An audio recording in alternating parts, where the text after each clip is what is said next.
আব্দুল্লাহ যুলবাজার রাদিয়াল্লাহু তাআলা তার মাকে মারতে শুরু করলো। এমন মারছে মুখের মধ্যে গালগুলা সিলা ফেলছে। পায়ের মধ্যে এরকম মারলো। আব্দুল্লাহ হাঁটতে পারে না, ভালো করে চলতে পারে না। তার চাচা আসলো, আয়েশা বলতে, আব্দুল্লাহ আমি তোর মারতে শুনছি তুই নাকি কালিমা পড়ে মুসলমান হয়ে গেছ। হয়তো আমাদের দরবার সারবি, বাড়ি করে সারবি, নাইলে তুই মুহাম্মদের দরজা সারবি। বলেন সুবহানাল্লাহ। আব্দুল্লাহ ডাকিয়ে কয়, এ চাচা আমার বাবা না, আমি তিন সিরাত ছোট থেকে তুই আমাকে মেহনত করে আমাকে আদর করে বড় করছো। চাচা কয়, এই কথা বলিও না, বাড়ির সারার কথা আমাকে বলিও না। এরপরে মার কাছে যাইয়া বলে, মা গো আমাকে বাড়ি সারার কথা বলিও না, আমি তোমাদেরকে চাইলে কেমনে যাব, আমাকে সারার কথা বলিও না। মা গর্ভধারণী মা, যে মা 10 মাস 10 দিন গর্ভে ধারণ করছে, মার মায়া সন্তানের জন্য বেশি না কম, বেশি না কম। মা ডাক দিয়ে কয়, আল্লাহ দুনিয়ার সব বলতে পারি কিন্তু সন্তানের বলতে পারি না, ঠিক কিনা কম? অসুস্থ হয়ে যায় তখন দেখতাম মা কাঁদতো আর বলতো, আল্লাহ তুমি আমার দুনিয়া থেকে নিয়ে যাও কিন্তু আমার বাঁচা করে নিও না, ঠিক কিনা কম? এইভাবে কাঁদতো আব্দুল রাজ্জাক। ডাক দিয়ে বললেন, মাগো আমার চাচা বলতে পারে বাড়ি থেকে বিদায় হওয়ার জন্য, তুমি তো বলতে পারো না। মা ডাক দিয়া কই, এটা আমাদের ধর্ম না, এটা মুসলিমদের জন্য ধর্ম। যদি মুসলমান ধর্ম গ্রহণ করো তাহলে নবীর দরজা চলে যাও, আমাদের বাড়ি ঘর সব সারিয়া দাও। আর যদি এরকম ভাবে নবীজির দরজা না চাইতে পারো আমাদের কাছে আর আইসো না। বলে লা ইলাহা ইল্লাল্লাহ, লা ইলাহা ইল্লাল্লাহ, লা ইলাহা ইল্লাল্লাহ, লা ইলাহা ইল্লাল্লাহ, লা ইলাহা ইল্লাল্লাহ, লা ইলাহা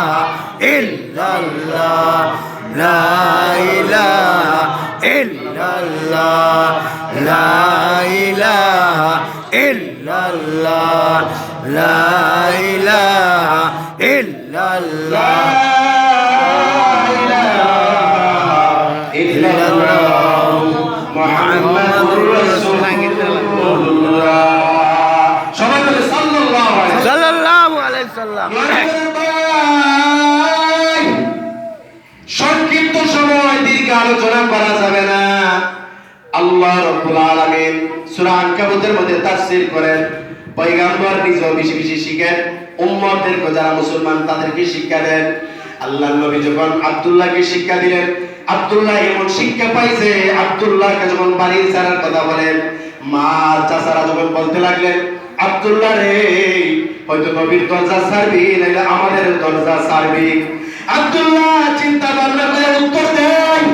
আব্দুল্লাহ বলেন, মা তুমি তো আমাদের 10 মাস 10 দিন গর্ভে ধারণ করছো, তুমি কি বলতে পারলা যে তোমার দরজা ছাড়িয়া যাওয়ার জন্য?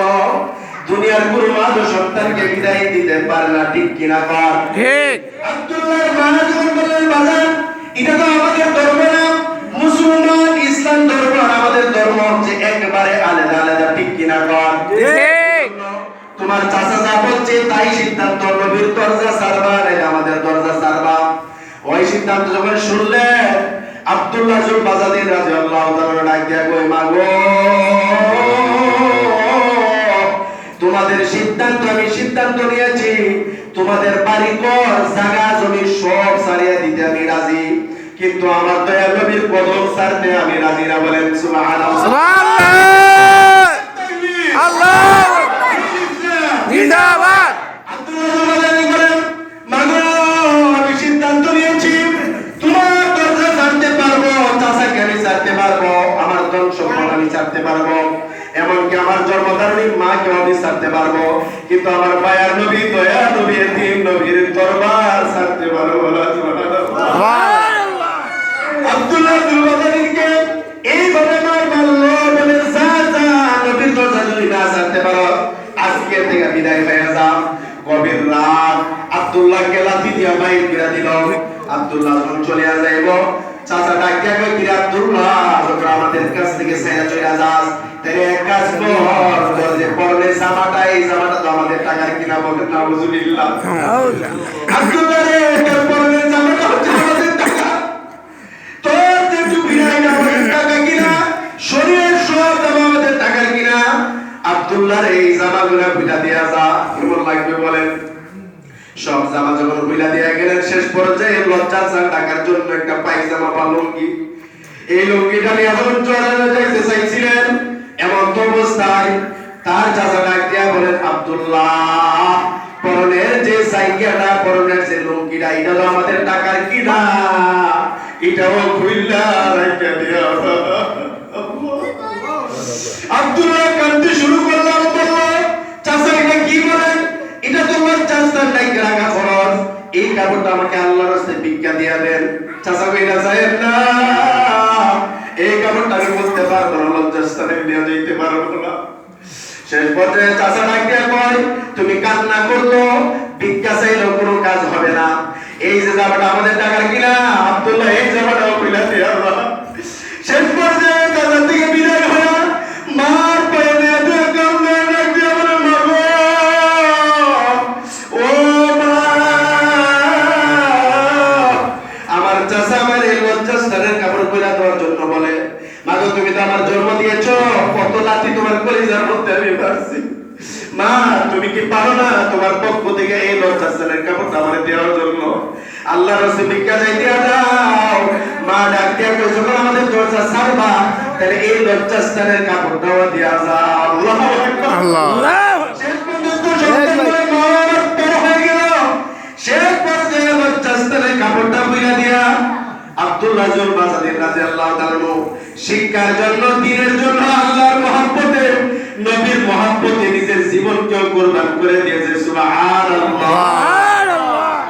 শেষ পর্যায়ে নবীজির এমন আশিক হওয়া হয়েছে, এমন আশিক হওয়া হয়েছে, লজ্জাস্থানের কাপড় দিয়ে দুইটা হাত দিয়ে লজ্জাস্থান গুইয়া দৌড়ায়া নবীজির হুজরার সামনে যায়, গিয়া নিচের দিকে মাথাটা করিয়া ফুফাইয়া কাঁদতে আছে।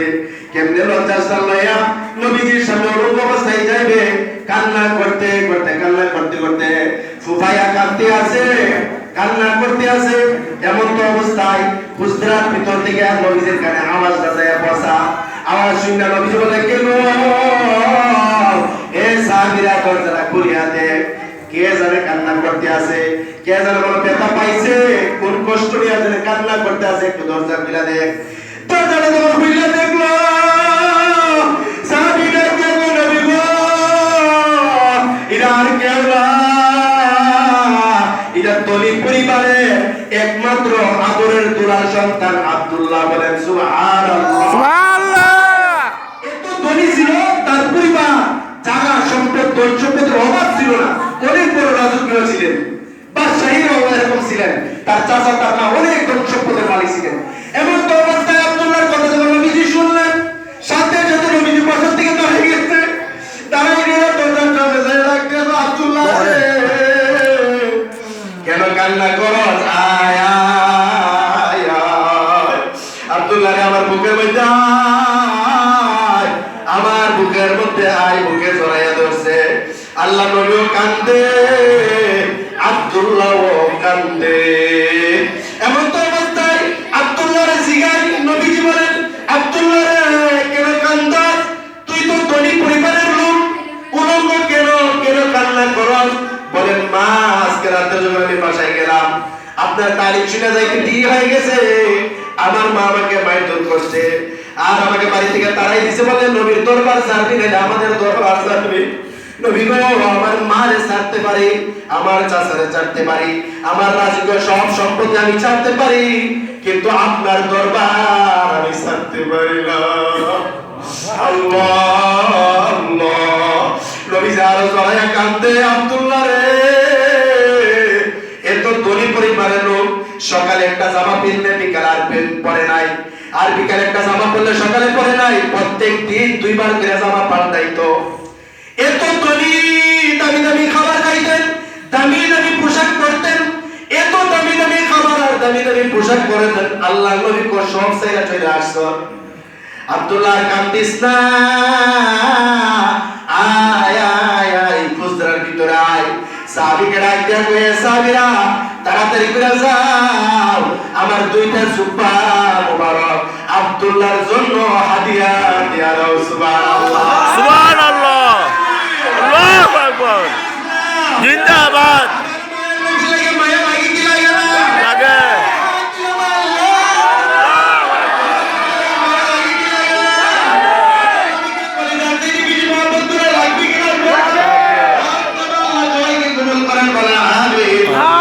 কয়েকদিন আগে আমার মাহফিল ছিল চিটাগং।